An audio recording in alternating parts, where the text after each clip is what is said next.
Hə qardaş, gəlmişəm. Bu Neftçilər filialı bu Böyük Sarayla üzbəüz gördüm qardaş.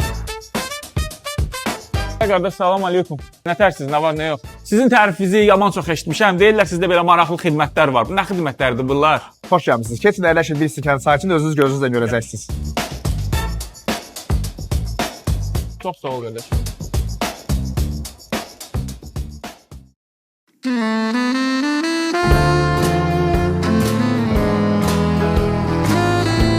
Ay müəllim, ayıl, ta o qədər də yox. Müəllim, antifrizin keyfiyyəti əladır. Müəllim, ələt mayası dəyişilməlidir. Mühərrikin istehsalları tərtəmizdir. Qapı kilitlərinin hər biri yağlandı. Motorxana xüsusi köpüyü ilə təmizləndi. Molka köpüyü deyil ha, tanınmış markanın universal kliniğidir. Qardaşım, başqa nə qaldı? Başqa da qardaş, bir dənə ödəniş edirsən, sən sağ, mən salamat. Bax, salamat qardaş. Çox sağ ol qardaş.